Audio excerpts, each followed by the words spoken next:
So, welcome to this ThinkFest session on Pious and Populist political masculinities in Pakistan and India. I'm Afia Zia in conversation with Faisal Devji, Professor of Indian History at the University of Oxford. Thank you, Faisal, for your participation in this session. Let me introduce the subject by noting that the study of masculinities is relatively new in the discipline of gender studies.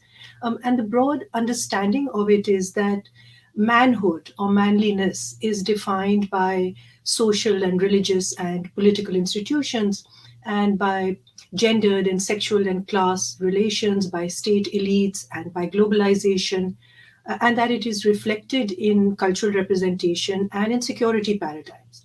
But in much of the scholarship that is produced by and in Western academia, it is often sexuality that is seen as the driver of masculinity. And my interest is more narrow, which is to look at Muslim political masculinities in Pakistan today and the historic influences that have shaped these. Of course, you can't sever politics from sexuality, nor can you sever Pakistani Muslimness from its Indian past, even if we desperately try to or want to. But I think there is a case to be made about competing cultural and political influences on South Asian masculinities. And so I've selected a few historic periods and thematic influences that I find relevant to the subject. Certainly, they're not exhaustive, but Faisal will help me historicize and contextualize these political masculinities in our interdisciplinary session discussion. So I'll begin, Faisal, with a few quick foundational observations.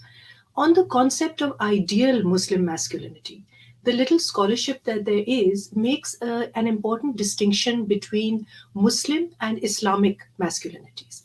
Muslim masculinities are defined as cultural practices which are distinct from the Islamic textual and exemplary ideals of masculinities. So you have in the 7th century, it is of course the son-in-law of the Prophet of Islam and the fourth Caliph Ali, whom Ignaz Goldziher finds to be the exemplar of the Fatah, which is Arabic for young man or warrior. And the young Khalifa bridges the older order of male solidarity and honor with his own youthful, battling, and ultimately martyred male Muslim body. And for India, the early models of Muslim masculinities emerge from the akhlaqs, which are the ethical philosophical texts produced by the male-only Sufi order, which is the mystical school of Islam or Tasawwuf, which influenced the Indian Muslim rulers and their courtly traditions.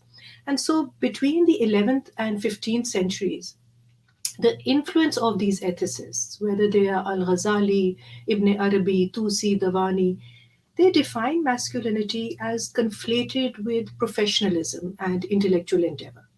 And the purpose is to uplift lowly base manhood or the nafs and to discipline the Muslim male body and mind into becoming virtuous vicegerents of God, the Insane Kamil, the perfect man, in the shadow of the Khalifa. Of course, this is through homosociality and Muslim brotherhood. It's not a reclusive occupation.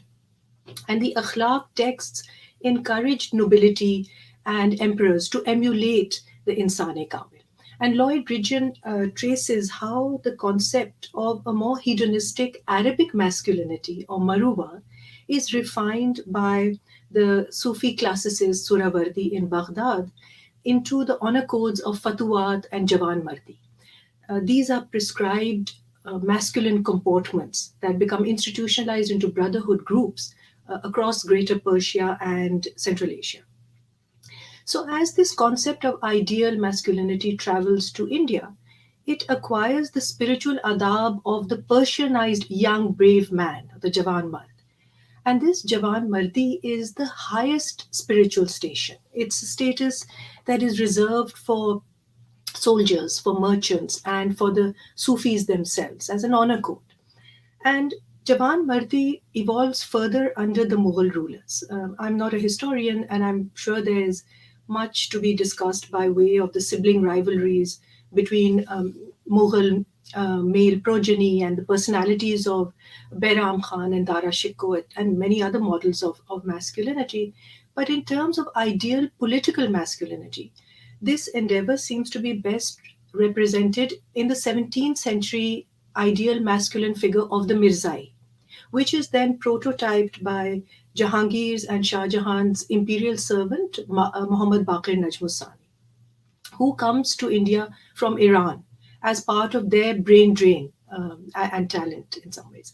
So Baqir Najmussani documents the range of manly etiquettes and manly conduct in Muazzai Jahangiri, which is part of the Mirrors for Princes series.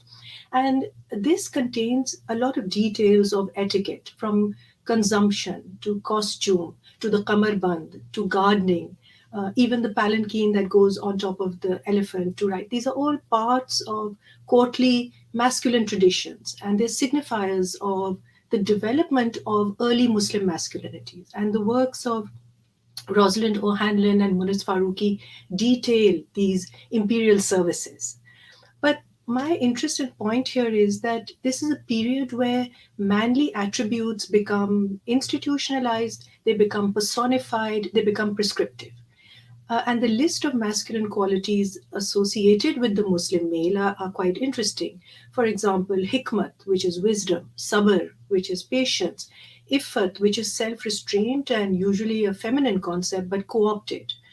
As I mentioned, Marua, which is conviction or magnanimity, Wafadari, loyalty, Shafkat, and Tawaddud, which is peerhood, are just some of them. And there are two important points, I think, to be made over here, that the akhlaq enterprise is hierarchical. It is for elite Muslim men only, not lower classes. And secondly, of course, that women are categorically excluded and considered to have lesser rationality, lower nafses, or at best threats to be disciplined. Of course, there is dissonance and change over time, but the historical consensus on this is clear in the works of Anne-Marie Schimmel and Rosalind O'Hanlon, and more recently, Zara Ayubi's work confirms this. But the concept of himayat or honor is characterized as particularly masculine by the ethicists, almost as a biological faculty of the male nafs. And so are the concepts of ghairat and namus. They are associated with manly pride and a virtue that is dependent on sexual integrity, and where sexual immorality or haram al fawahish threaten the moral order. I'm not looking at sexuality, but I think this is relevant for those who want to understand the connections between honor, sexuality, and the Islamic tradition. And also relevant here to the shaping of Muslim male masculinities in pre-colonial times are the roles of the Khwaja Siras and Tawaifs. Later in the colonial period, these communities get collapsed and they get merged into more fixed categories of eunuchs and courtesans, which erases the prior nuances and differences within the Khwaja Sira community and within the Tawaif community, as the works of Sarah Wahid and Butler Schofield and more recently Nicholas Abbott show. But the point is that there were complex relationships of intimacy and service that underpinned pre-colonial sexualities before these racial and sexual taxonomies rendered them first deviant and then criminal. Right? And at this point, I just do want to point out, as Danika Sarkar has and several Indian feminists have done, that this is not the project of white colonizers or British administrators alone. Indigenous elite Indian men are very complicit in the co-constitution of masculinities, Indian masculinities, at the expense of all other genders. And they are the beneficiaries of these formulated masculinities as well. So, the Gayatri Spivak catchphrase of white savior men rescuing brown women from brown men, on which she has cautioned herself, really needs more accurate treatment because increasingly colonialism, for example, in Pakistan, is read with a silence on the collusion of men or by sidelining these historic native patriarchies. And there is also more instructive scholarship on non-conjugal and non-heterosexual sexualities. The works of Ashwini Tambe and Durba Mitra's recent work are very insightful. But I just wanted to lay out some of these originary characteristics of Indian Muslim political masculinities before moving to the next period. And I do want to share here just one image, Faisal, before I invite you to speak on the next period. Um, Here we go. So this is by, I'll just increase the size of it. This is by the painter, beg your pardon. No, I have to do it again. Just give me a second. Because this is the work of Imran Qureshi, the Pakistani. Here we go. That's more stable, I think. No, it's not popping up permanently. Anyway, oh, there it is, yeah. So this is by the Imran Qureshi, a Pakistani artist, and is dated 2007. This is the time when General Musharraf is still ruling Pakistan under the reign of what he claimed was enlightened moderation, and Imran is obviously subverting this in miniature art form. The reason I wanted to share this is to bring attention to the figure of the Pehelwan, or the wrestler, because the importance of gymnasiums and hygiene and self-fashioning of the Muslim male body were key features across Muslim contexts in the light of the Ikhlaq traditions. And today the Pehelwan is seen in a working class light, but the historical evolution of his role in Iran, for example, was for higher political purposes. For example, Pehlwans were, or the wrestlers were recruited for the cause of nationalism and had to be trained and qualified, and they could be downgraded or upgraded. But I think there is actually a thesis waiting to be done on Pehlwans in post-colonial Pakistan. And I'll return to the importance of this point later. But if you could remove this slide now, because I'm going to ask Faisal to please share some of his observations on political masculinities under modernity and the later period. Faisal. Thanks very much, Afiya. It really is an extraordinarily interesting subject. And just to pick up on a couple of things that you said, all very important. One, of course, has to do with the fact that the ideas of manhood developed in this adab or akhlaq literature and in the Mirrors for Princes. One of the things that's interesting about them, of course, is that they very often explicitly depart Islamic norms. Because especially for the Mirrors for Princes, my friend and colleague Negin Yavari has written about this. The point is to stress the sovereignty and the political autonomy of the prince. And that can only be done by ritualistically breaking Islamic codes. So for instance, even when Ghazali writes about the prince in his akhlaq, Kimya Saadat, he has to describe the virtues of drinking.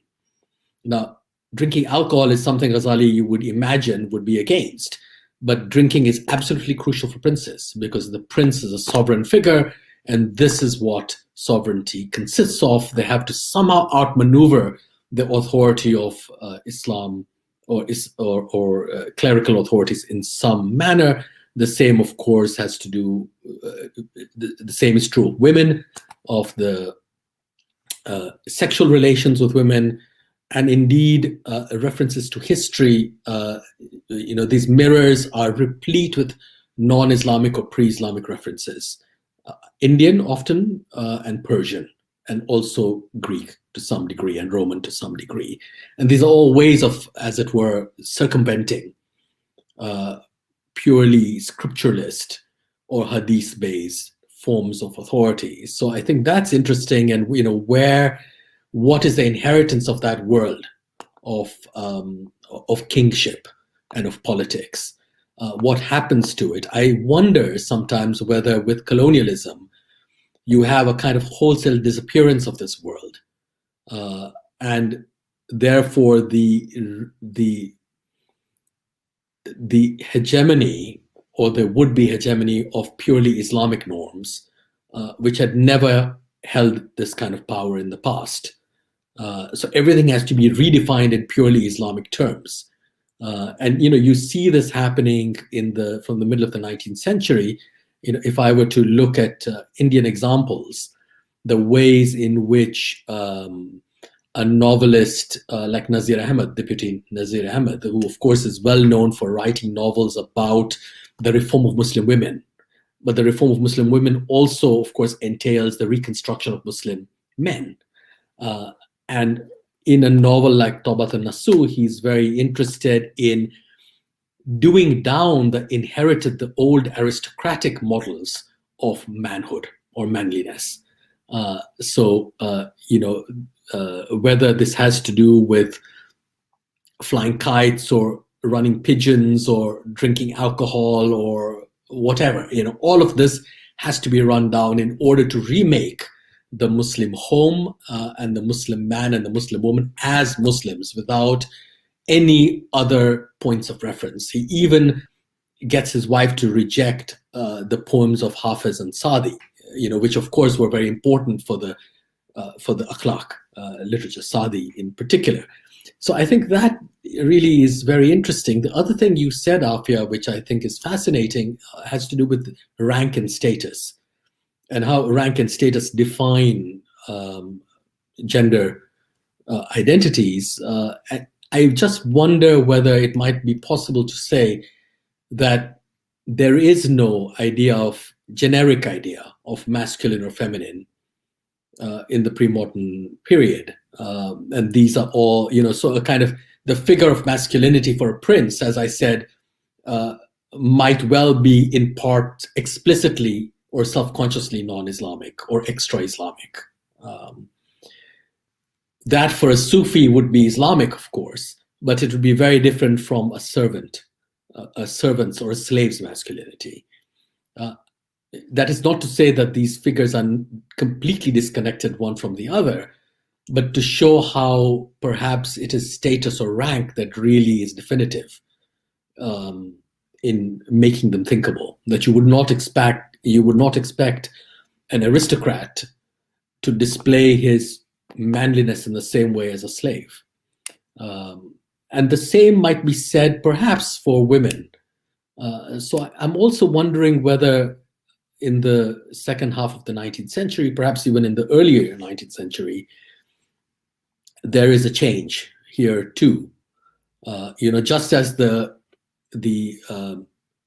extra Islamic elements are gotten rid of from the idea of the Muslim home and Muslim individuals, and only Islamic texts, so-called, are now to be used or relied upon, so too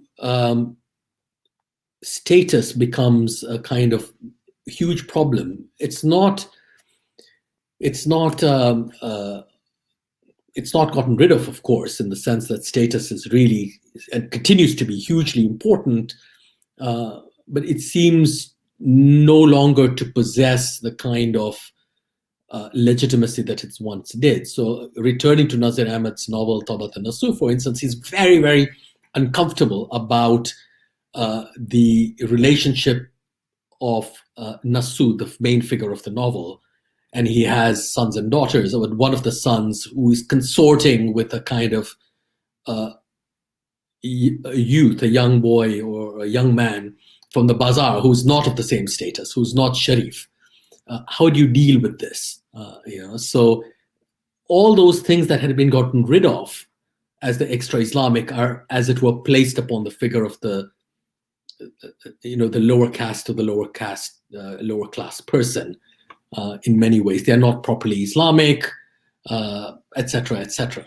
So there are all these ways in which new ideas of the feminine and the masculine are made or are remade. And I would go perhaps so far as to say that one of the really interesting products of this debate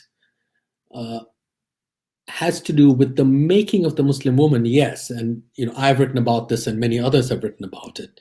But I'm increasingly coming to see this making as a kind of, if you will, a form of conversion to masculinity itself, that the Muslim woman is not given any specific or special status, And we can talk about this later. But the whole point about the reform of the Muslim woman is that she's to be made more and more like the man. When you look at Ashraf Ali Thanwi's, Maulana Ashraf Ali Thanwi's famous book, Behishti Zevar, still given as a gift to brides very often in northern India and Pakistan, he says in it that his task is to make Muslim women into, as it were, lesser versions perhaps of men. And one of the reasons he wants to do this is precisely to separate them out from lower caste and lower class men and women. So there is a reconstitution of status here in terms of the Sharif family defined by Islam. And it's only by being separated out from people of different castes and classes, of lower castes and classes, separated out from servants and from women, from children, I should say, because the whole point of a book like Behishti Zevar is to teach women how to do their own work. They are to cook, they are to sew, they are to manage their servants. They're not to rely upon their servants. They are meant to be literate so they can take care of the accounts of their household. They should not rely upon male servants and others to do that, or female servants to do this job. In that way, you're basically getting rid of the old and frightening figure of the Zanana with all its many inhabitants, and really making a nuclear family. The boys in that family, the children, are sent off to boarding schools, so they are saved from the corrupting influence of women. Women are saved from the corrupting influence of servants and etc., and are made companions to their husbands. And insofar as they become companions to their husbands, they save the husbands from the wives and the courtesans that you mentioned, Afiya, and become more and more like them. So in a way, I wonder whether the problem posed by the emergence of Muslim woman is precisely that she's not that different from the man. How do you make that distinction? It's the anxiety of that distinction that I think really informs so much of the subsequent debate on gender identity.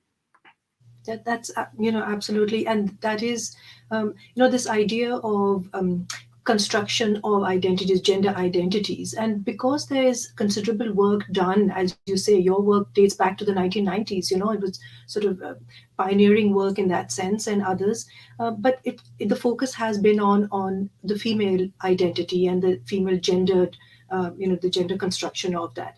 But I was hoping that we can move a little bit into then what happens. Okay, so the Ashrafia, we know about this, and it moves towards, it becomes more congealed, these gendered identities, and there is some success in this project as well. We do have that, and so I wanted to invite you to speak a little bit about how this converts into a political masculine identity then, and the rise of nationalists, and the concept of Muslimness and Muslim male being different from the compatriots, not just in terms of class, but now he's different from the Hindu male, as well, and in terms of their political identities. If you could talk a little bit about that, please. Yeah, I mean, I'm sure you have much more to say about that than I do, Afiya. There are all kinds of stereotypes that emerge. Some, I suppose, are long-standing. And what's interesting is the way that they are batted back and forth between Hindu and Muslim nationalists, if you will. And they're mirror images of each other. The stereotyped and, of course, entirely inaccurate figure of the pusillanimous, cowardly, vegetarian Hindu male, whose violence is simply a kind of womanly frenzy. Right. The violence of a majority against a minority, versus an equally stereotyped vision of the Muslim male from the other side as bloodthirsty and fanatical and after lust and rape. It's interesting to see how these play off against one another. So often, it seems to me, some bit of the negative stereotype is imbibed by the target of that very stereotype. And this becomes a problem. So, for instance, in again 19th century, certain kinds of Hindu revivalist debates, Yeah. How are we to rid ourselves of cowardice? How are we to actually unite against the Muslims who appear to be united? So that this leads to debates around caste and how caste is a weakness for Hinduism, and therefore, all Hindus should be seen as equals, like Muslims, apparently. And in that way, the strength can be gathered, and also the akhara that you mentioned, the gymnasium. How the akhara needs to be become a kind of public space for Hindu males for training their masculinity. So there's a kind of mirroring of the evil Muslim masculine other, right? Yep. And sometimes there's even a kind of playing the role of the other. So the more divisive and divided and antagonistic these figures, Hindu and Muslim, become, especially in the early 20th century, the more intimate they become at the same time, which is a great paradox. So there's a way in which, especially in acts of violence, there is a mimicking of the enemy. I, for instance, tend to think that the orgies of violence that have occurred in quite recent years, in fact, in places like India, communal violence, the Hindu perpetrators of such violence may be enacting the roles that Muslims are that are normally ascribed to Muslims. So they're literally taking the place of Muslims in anti-Muslim violence, the stereotype place of Muslims. And that might allow for a kind of self-distancing from the act of violence itself, but it's also a kind of weird kind of intimacy, playing the role of the other. And it goes the other way as well. And that in all the scholarship done on partition, for instance, the endless refrain of they did this to us, so we shall do this to them. This, of course, is a way of displacing responsibility onto the other, but only by imitating the other. So there's something very strange and interesting going on here. And, I have written in another context of the way in which someone like Jinnah, when he reworks Muslim politics to make the Pakistan movement possible, will actually start with this point. His point is that the Hindus and Muslims fight because they are too closely intertwined with each other. They're brothers. That is the problem. So for Gandhi, Hindus and Muslims are brothers, and that is a good thing. For Jinnah, he acknowledges it. He thinks it's a bad thing. It's a bad thing because only brothers can hate each other so much. It's because they are too close. So they need to be disentangled one from the other. And Jinnah, being the lawyer that he was, says the way to do this, and I have done this, he says anecdotally many times, you have feuding brothers, and the thing to do is to partition the parental inheritance, and you have different chulhas, different stoves on each side of the house, and then the brothers can become friends. So in a way, there's a kind of bizarre sense in which Jinnah is using civil law, really, around inheritance and property to think about the partition of India itself. And his point is you need to disentangle these figures whose rival masculinities feed upon and mirror each other in order to make friends of them. And also, Faisal, in the backdrop of all of this is, of course, the colonial metaphor, or the colonial project of, what Mrinalini Sinha has talked about, the British manliness and the effeminate Bengali. And so this project of emasculation of Indians, and at the same time recreation of martial races, the Pathans and the Gurkhas and the others, and sort of that also creates this split between the effeminate Bengali prototype, and the martial Muslim male. And like I said, that this is at the same time the subjects are also imbibing these identities, and taking on the tropes and owning that kind of masculinity at the same time. So yes, in service of empire, but certainly that energy, that masculinist energy, and that political consciousness is feeding and converging towards the communal 1920s then. And as you say, there's an intimacy that is also fighting and clashing with each other. But also, I was wondering, because there is a little bit of work, and I haven't done enough of it, read enough around it. But even the concepts of the figures of Gandhi and Jinnah in terms of sartorial behavior, in terms of of fasting and non-violence, they are also projecting a certain kind of messaging, a certain kind of masculinity. If you could if you had a few words on that. Yeah, that actually is really very interesting. Now, Gandhi famously, and people have written about this, adopts many feminine stereotypes, feminine traits in the way he often sits. He calls himself a woman at times. He calls his niece, I think, Manu Gandhi. He asked her to call him mother, and Gandhi, of course, was normally called father, Bapu, and indeed becomes the father of the nation. So he adopts more than one gendered position, and it's quite deliberate. His closest companions are women. So he's quite deliberately, in many ways, contesting forms of masculinity, both metropolitan British forms of masculinity, which, a scholar like Ashish Nandi has argued famously, themselves come out of the colonial encounter, that the British have to build their own sense of masculinity out of the empire, So, but also other forms of masculinity that are perhaps vernacular. Jinnah is really fascinating in this respect because he, of course, he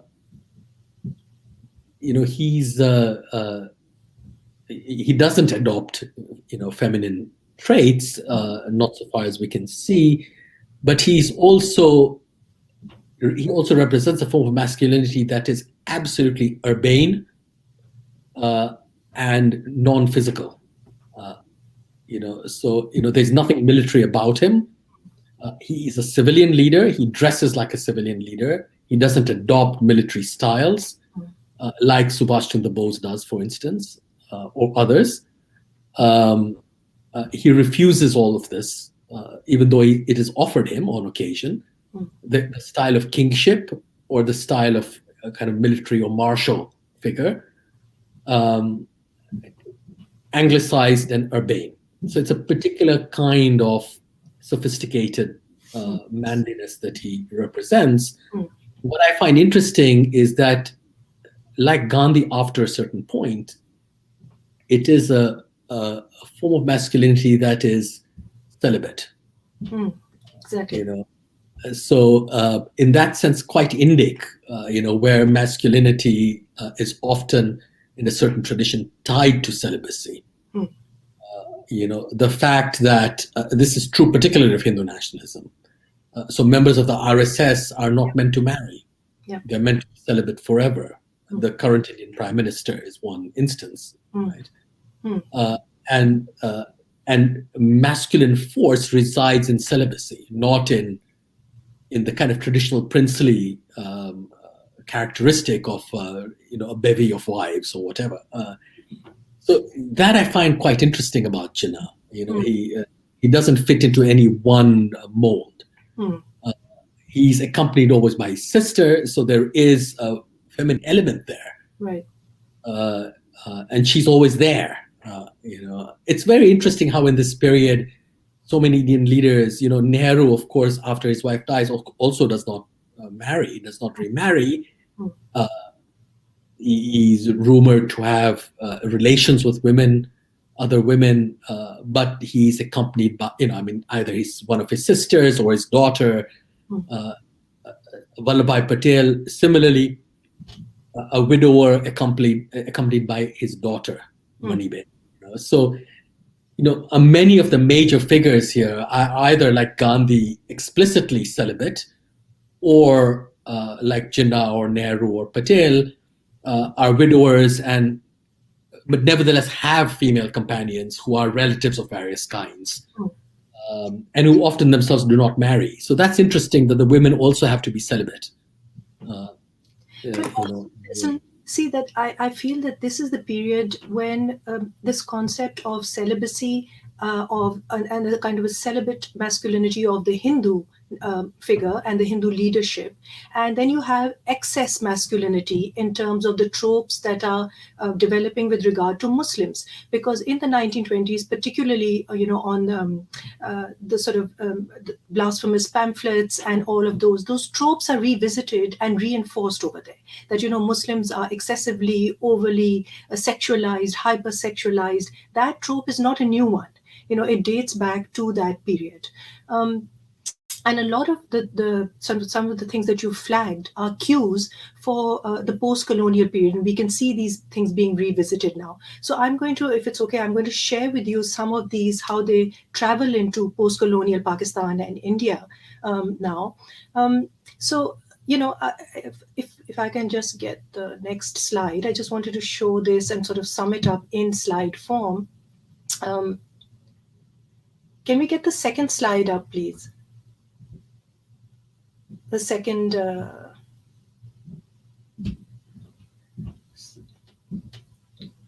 Yaqub, can we share? Yeah, if we can share the next one, the second slide. But anyway, by the time they share the second slide, I guess we'll. I don't know why it's not popping up. But anyway, so let me start with post-colonial Pakistan. To say that in the 74 years of Pakistan, then we've developed into what R.W. Cornell describes as hegemonic masculinity, and the combination of this, I've argued, has been in the form of men, money, military, and mullahs. And the Prime Minister, Imran Khan, these days, when you have he's flanked in most images and most the concept of a hybrid regime describes his reign. The sourcing of the masculinities is from the chief of the army staff in place, and the other he's flanked by his current wife Bushra Imran, who is in full veil. But really, in terms of the Jawan Mard, becomes the army general in some ways in Pakistan. And Pakistan Army's motto is Iman, Taqwa, and Jihad, which is faith, piety, and jihad. So you can see the sourcing of the masculine endeavor is quite self-explanatory in one way.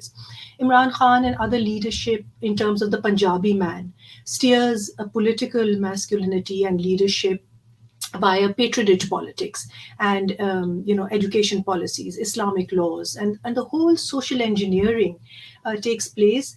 But there is still, Faisal, a lingering injury over colonialism and modernity in the sensibilities of right-wing but also liberal men, and the sense of a pre-colonial emasculation it still haunts quite a bit of, certainly politically.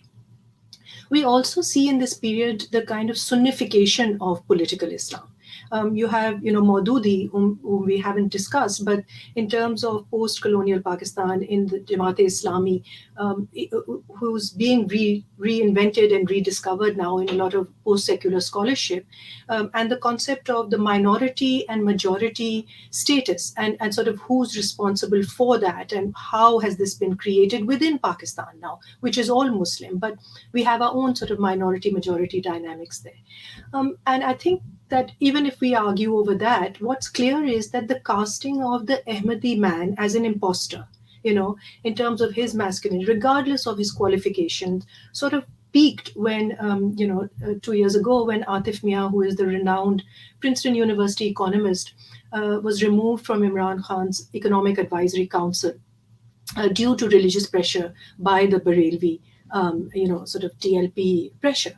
And I think that in this period, it is the Prime Minister Benazir Bhutto who undoubtedly, I think, interrupted political masculinities in 1988 in Pakistan as the popular daughter of the East, and she did cause anxiety as a liberal woman. But for in line of what we are discussing, what I find more intriguing today is that the current wife of the Prime Minister, Bushra Imran, she is his spiritual guide, and she's rumored to have influence on government's political decisions. And regardless of the veracity of that claim, my question is, does she interrupt the Sufi male political order of Pakistan? Because certainly there is that's also very dominant, male dominant, and heavily sort of the male leadership within the Sufi order, political order, is something that is going to be uncomfortable with her interest. So my interest, as I said, is not so much in. So Yaqub is asking me to share the screen again, so I'm going to try now. No, Yaqub, the PowerPoint is not coming up here. So if you can try it from that end, that's the only way it comes. Okay, so I'm going to move to, so that's one continuity, I think, in terms of the post-colonial Pakistan. But more interestingly, in terms of political masculinities then developing, now there is a case to be made about religious masculinities, but that's not what I'm wanting to discuss. More interesting is the urban militancy that developed in terms of the religious-based Shiv Sena in India, and the ethnic-inspired Muhajir Qawmi movement, which later became the Muttahida Qawmi movement in Pakistan in the 1980s. I think that's a more interesting comparative, because these movements aimed to rehabilitate alienated and unemployed young Hindu men in Bombay and the ethnic Muhajir Qawmi community of Karachi, respectively.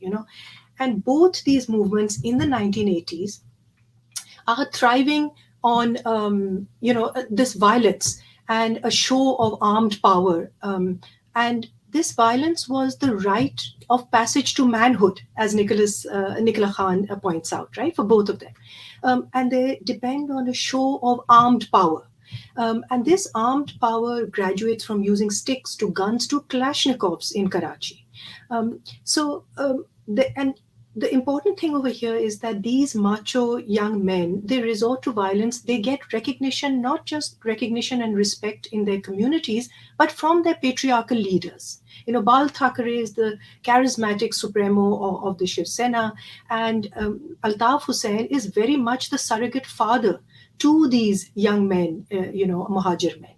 And the sites of these emergent urban subcultures of masculinities in both countries include street corners, but also gymnasiums again. The Shiv Sena headquarters had a gym right next door to it where the young men would work out. And on the walls were posters of American wrestlers, and which reminded me of how under Ziaul Haq's time period, the same time period, there was WWW, the World Wrestling, used to be the only entertainment program on Pakistan television, and people were addicted to it. But this violent, of course, then also video arcades, that's where they used to hang out. I went to university, in Karachi, and a lot of my sort of colleagues would be there. They spilled over into university campuses, then congealed into political parties. But the point is that this urban landscape becomes masculinized. And Shiv Sena enabled mobility for Hindu men to graduate to dadas in India. And in Karachi, on parallel, we have the Bhai culture developing within the MQM community. But of course, the role of religion becomes stronger now. Of course, the Shiv Sena, the Hindu pride marches in Gujarat led by Modi, that's to be expected. But the MQM was considered to be, in quotes, a secular entity. But what happens is, because there's competition from pietist organizations and even sectarian organizations in Karachi, Dawat-e-Islami, Sipah Sahaba, what happens is the MQM has to take on tropes of religious signifiers to stay relevant in Karachi's politics, you know. So what you have is, interestingly, the religious organizations or pietist organizations, they use the MQM's political activities, fun activities, like you said, kite flying, cricket, to popularize their movement. And the MQM moves towards more religious sort of activities. And Eid Miladun Nabi, which used to be a big thing in India, not in Pakistan, becomes about costume and pageantry, and still is. And it's huge. If you can show the third slide, please, over here. I just want to show the image of Altaf Hussain. It's the third one. The one, yeah. So, you know, over here, Faisal, this is Altaf Hussain's 38th birthday. It's 1991. And he's, this is, you know, the grandiloquent gestures of the father of this movement. There's, Iftikhar Dadi has mentioned another one in his book where he says, Altaf Hussain is cutting a cake that's several meters high, and he's cutting it with a sword while hanging from a construction crane. You know, I mean, these are big gestures, masculine, you know, and the sword. And apart from the fact that there's a whole thesis waiting to be done on the prop of cakes and political parties and political activity. So anyway, and as I said, I don't get into religious masculinity, and there are some works in the pipeline. There's some work on Taliban masculinities that is out this year. But one important thing to point out is that at this point, the apolitical male pietist organizations, they turn political in the post 9/11 period. They have to, because religion overall becomes performative, it's competitive, it's political. We have the rise of televangelism, internet preachers on both sides. We have jurisconsults and a lot of repentant male celebrities, female also, and now a lot of these repentant celebrities want to become politicians. So the convergence of Muslim male masculinity and political leadership is getting tighter. And particularly the Tablighi's, for them to stay relevant, they're facing all sorts of crises. You know, there's an argument that they are facing liberal crises and they're facing, you know, westernized sort of post 9/11. I think it's far more internal crises. They have to defend the Muslim man from Islamophobia, right? They have to rescue Islam from ISIS and the militant jihadists. And now they've got women pietist movements which are competing with them as well. So pietist masculinity is under siege in some ways, and it has to graduate to become politically relevant, which I think is the reason that the quietude of the Barelvi movement we can see is now broken. And it's symbolized by the, you know, sort of foul-mouthed late Khadim Rizvi of the Tehreek-e-Labbaik Pakistan, who's full out there. But if we do talk, I just want to talk quickly about contemporary populist leadership. If you can show the next slide, which is not actually Narendra Modi, but it's from the hagiography of his, there's so many pictures and of him. And of course, there is more work on Narendra Modi's Hindutva masculinization of Indian politics and his populism and paternalism and his 56-inch chest and his self-proclaimed, India's Chowkidar. And as you said, Ashish Nandi's work, Christopher Jaffer-Lotz and Sanjay Shrivastava's work is there. But, it is Imran Khan who is the virile sportsman who executes push-ups in the middle of political rallies. And he is the self-referential Ghairatmand Musliman, which is also the title of one of his monographs, And the concept of honor comes back over here. And what I argue is, Faisal, that he falls somewhere between the Jawan Mard of Iran and the neoliberal Homo Islamicus of Turkey.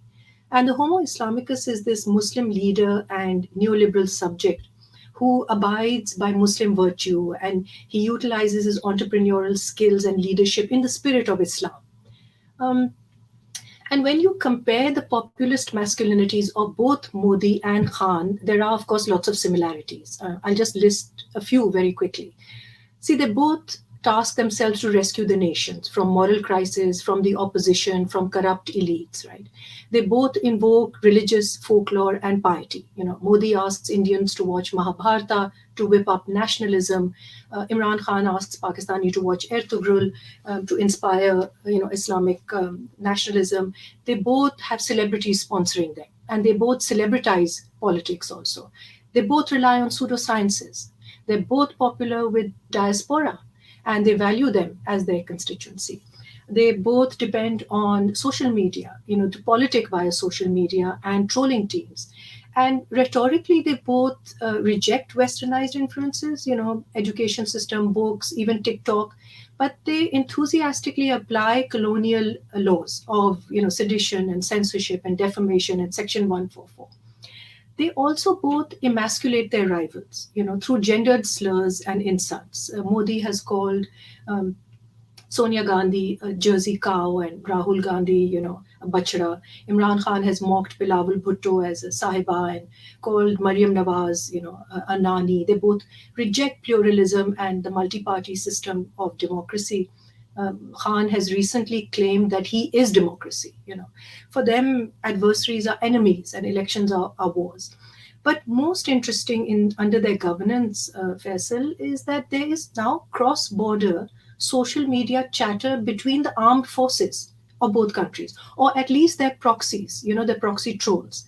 And what's interesting here is that their social media accounts often have female avatars or female display pictures and names, or they take on each other's names. So Nitin Kumar is sort of pro-Pakistan and anti-India or whatever. And I'm not exactly sure what that all is about. Why? They're both taking exactly the same disguises. It's what you mentioned earlier, a kind of intimacy in terms of even in the fights that they're having, or in the wars, in the rhetorical wars. And of course, there are dissimilarities and crucial differences between the two. While both may be manly personas, but as you said, there is an asexuality associated with Modi and his mysterious marital history. And Khan is the opposite. There's an excess masculinity, there's sexualized one, and his marital history is very public. Whereas Modi wants to reverse colonial emasculation of the Hindu male by focusing on science and technology, Imran Khan's ambition is to recast the Islamic Republic into the Riyasat-e-Medina, or the state of Medina. And while Imran Khan's views reflect a Sunni majoritarianism and a strong anti-Ahmadi sentiment, but his is not the kind of targeted xenophobic masculinity in overdrive like Modi's is, right?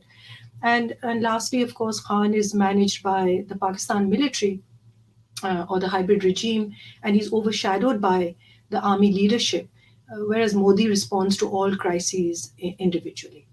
And just to move to the last trope, if you could just show the last slide, please. We know about, and this is just a quick mention about political masculinities in terms of subaltern masculinities, Faisal. We know that there are dissenting movements of farmers and Muslims and Kashmiris in India. No, the one above that, number 4, please. And there are sort of students and journalists and Shias in the Pashtun Tahaffuz movement, but often their vehicle for political expression is satire and social media, right? And it's on the app TikTok that the subaltern masculinities in Pakistan reveal a unique working class male's aspirational politics, right? So this is Fasi Zaka is a friend and a communication sort of expert, and he shares his observation is that the superstars of Pakistani TikTok are working class sweepers, goat herders, stage dancers, and sexual minorities who can never make it on television. And he finds TikTok is home to emo boys and girls who live and breathe Bollywood. And his conclusion is that all Pakistani men really want to do is dance a lot, right? And so there is this working class, shirt ripping, nationalistic, dancing TikTok men that Fasi studies. They're uninhibited by body shaming or even the disapproval of what we were discussing earlier, middle class notions of propriety. They're often scolded, but they just couldn't be interested. But other than dance, and these, Fasi find these TikTok account holders have 7 to 8 million followers. I mean, the guy he's talking about. But the accounts that I find interesting are those that juxtapose the rustic and the metropolitan. So, for example, if you can show the last slide, please. This is Jam Safdar 786. Now, his account, the very last one, please.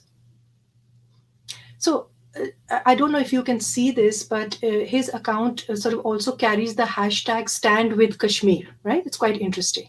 And Jam Safdar's account includes a lot of teleporting and symbols of modernity like motorbikes, skyscrapers, and like I said, hashtag Stand with Kashmir. But if you look at the last post on the right of the screen, can you see the flag bearing nationalistic Jawan Mard on horseback? And right next to it, you can see the Colonial chariot as well, and he's on top of it. And superimposed is this modern chick in a sort of red Ferrari on top of it. I think, to me, this is a genius convergence of the subaltern male's aspiration for inaccessible material things and for national celebrity status. Um, so, unlike in India, where adult consensual sex and homosexuality, they continue to be illegal in Pakistan. But there are several accounts of transgender celebrities and cross dressers, and even those that are expressive of same sex masculinity and unconventional ponytailed men and stylized men. But the issue of sexuality is only an undertone to the more important need to convey a sense of aspiration of wealth, of consumption, of partying, of travel. And I think these are aspirational traits that tie into the trope of the Homo Islamicus, which as an ideal of political masculinity has come a long way from the 1970s Zulfikar Ali Bhutto era of a socialist political masculinity. So these are some of the observations, Faisal, that I wanted to sort of bring into contemporary times to tie in the theme of pious and populist masculinities. I wanted to get your comments on the contemporary period as well, please. Yeah, no, thanks very much, Afia. Really very interesting stuff. I mean, you started off with the MQM and the Shiv Sena, who, of course, represent each in its own way a kind of initially youth mobilization of lower or middling or lower caste people, lower class people, lower middle class, let's say, and both dealing with urban politics. So Karachi and to some degree Hyderabad on the one hand, and Bombay, soon to be renamed Mumbai, on the other.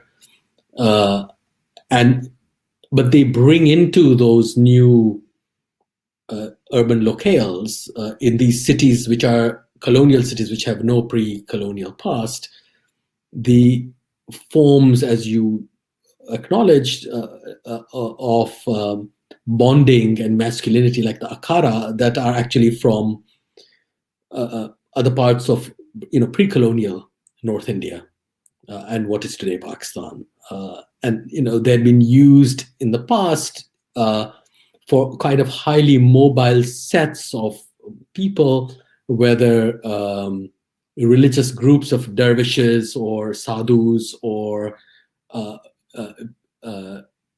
young men who are part of a military market, which only the East India Company eventually settles and destroys, and it then locates in places like the Punjab and the frontier, to the martial races you were mentioning. But of course, in the 18th century and the early 19th century, you have these roving bands of people belonging to specific castes and communities who were available for military hire by various kingdoms and princely states and all the rest. And Akara is associated with all sorts of movements like this. And they return, as it were, but to these urban locales with these class and caste-based youth movements, which then go on to gather support from middle-class people and even upper-class people in both the two big, great financial and economic cities of the subcontinent, basically. And I wish there was more comparative work on them, actually. So yeah, I find interesting the mix and match character of the swords, the feudal element and the princely and the to some degree mendicant / religious wandering dervish type element with the kind of gritty ghetto, if to use an American European term, form of virility available in those cities. So I think it's the combination that is so fascinating, and that you mentioned by looking at the cake and the cake, otherwise such a middle class or lower middle class, affectation for birthdays, and the sword, which is a kind of feudal sign, which once upon a time, and in some places even today, is reserved only for specific castes and groups of people. So that, I think, there's some carnivalesque thing happening there, which is quite interesting, because it's not entirely feudal, of course. Thackeray himself did assume a kind of, again, a weirdly partly feudal, partly mendicant or religious, those beads he used to wear around his neck. Altaf Hussain, similarly, so there's a kind of coming together of different and even discordant elements, which suggests to me a kind of fragmentation of older cultures of, let's say, since we're talking about it today, masculinity, in these new urban movements. When you move on to people who become prime minister,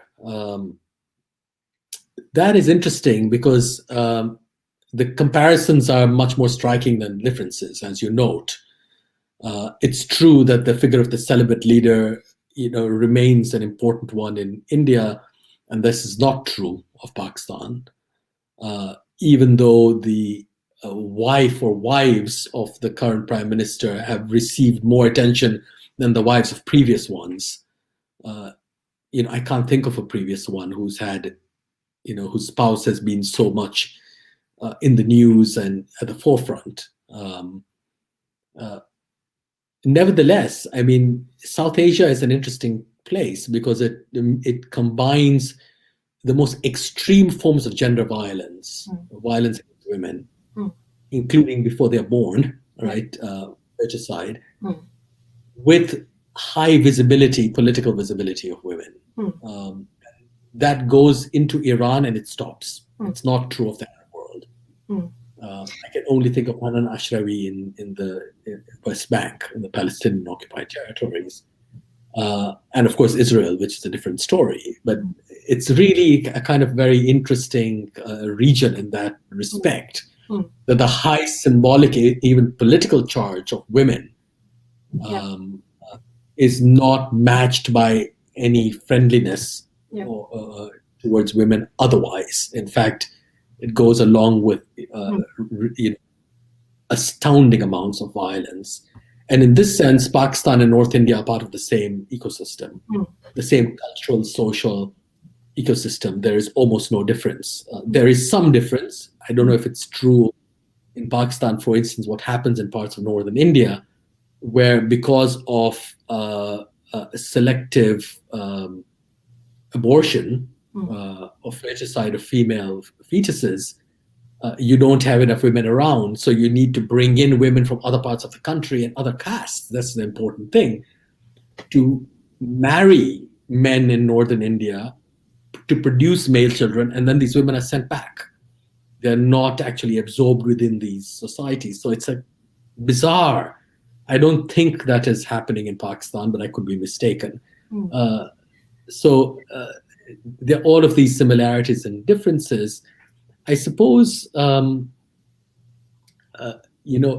goes back to something I was saying earlier in passing, that one kind of threat that the Muslim woman poses in Pakistan is precisely because she's Muslim. She has become Muslim from the 19th century. Prior to that, there was no such thing as a Muslim woman. There were pious women, exemplary figures, but to be Muslim really meant to be a man of certain standing. And with these so-called reform movements, once women become Muslim, their position changes radically from being seen as a kind of threatening and excessive force, who need to be kept aside to protect men from them. They become victim figures who need protection. But that also allows them a certain access into a heretofore masculine sphere. So the current first lady, I was reading a Pakistani newspaper the other day, and I came across this term for the first time, Khatun-e-Awal. First lady, clearly a translation from the American locution.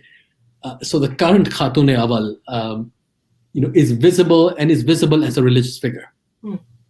And you're right, I think she probably poses a kind of threat, but it's an ill-defined threat because you can't actually negate her Muslimness.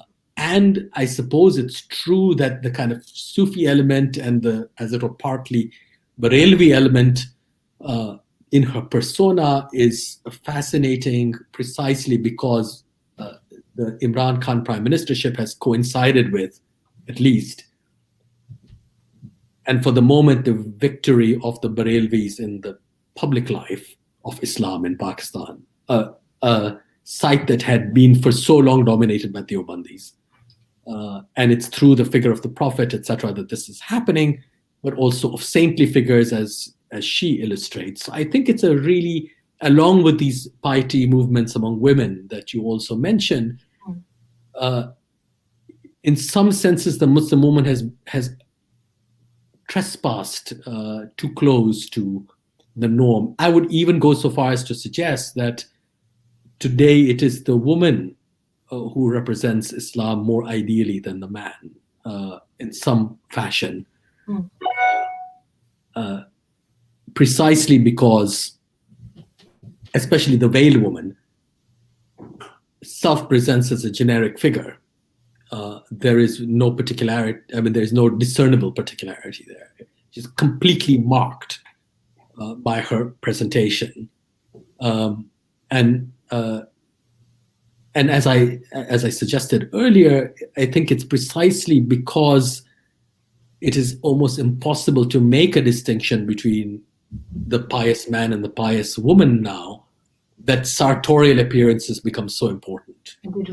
That you actually need the difference of dress and the difference of, therefore, spatialization, where women are allowed and where men are allowed, in order to reinvent gender identity, because it seems not to be so easily available. Even you mentioned Maududi, when you go to a text like Parda, which I think originally written in the 30s or 40s, it's fascinating that he finds it very difficult to biologize women or to essentialize femaleness. So of course he talks about, the only thing he can really talk about in those terms is menstruation and menstrual courses, which temporarily he thinks render women unfit for political decision making, etc. Right? But again, temporary. It doesn't apply to post or or pre, for that matter, menopausal women, adolescent women, and postmenopausal women,